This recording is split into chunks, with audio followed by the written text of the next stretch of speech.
They all thought I wouldn't make it.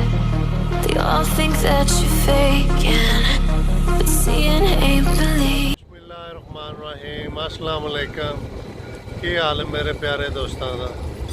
उम्मीद करना सारे बिल्कुल ठीक होंगे।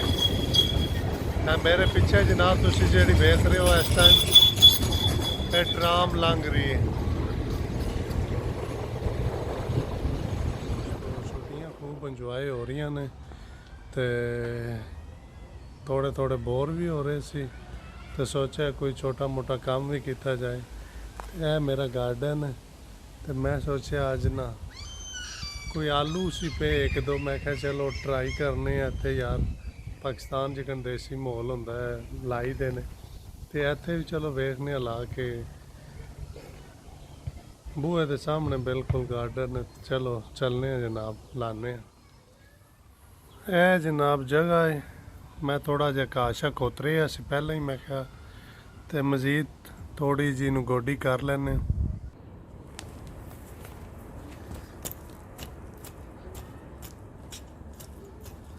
ए थोड़ी ते एक साइड ते बनी मसलन चलो गोडी शोडी तुम कर सकते।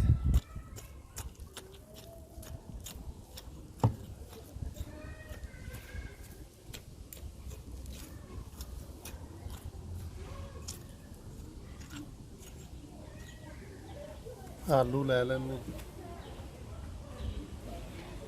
आलू काफ़ी सारे सी पर मनु सिर्फ दो लब्भे ने विच उंगरे होए ना ते मैं क्या चलो ट्राई के तौर पर लगाने अगर तो जे ये जम जाते हैं तो मज़ीद और ला लांगे।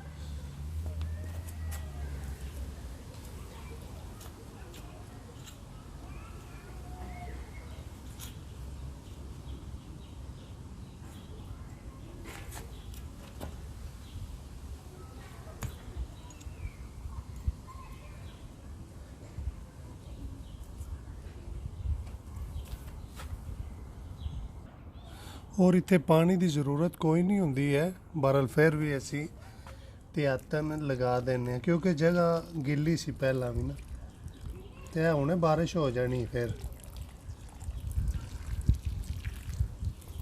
लो हाँ जनाब इतना कम सी कम अज कम वेलिया रह के थोड़ा बड़ा इंटरटेनमेंट एहो जी भी करनी चाहिए। लो जनाब है मैं लगाए ने तो नज़र आ रहे होने ने बिल्कुल साढ़े घर के सामने गार्डन सी ते मैं क्या चलो वेला से थोड़ा जा कोई काम ही किया जाए। तो बहुत शुक्रिया सब दोस्तों का तो इंशाल्लाह जल्द जनाब नवी वीडियो नाल हाज़र आवांगे। रब सोने दे वाले।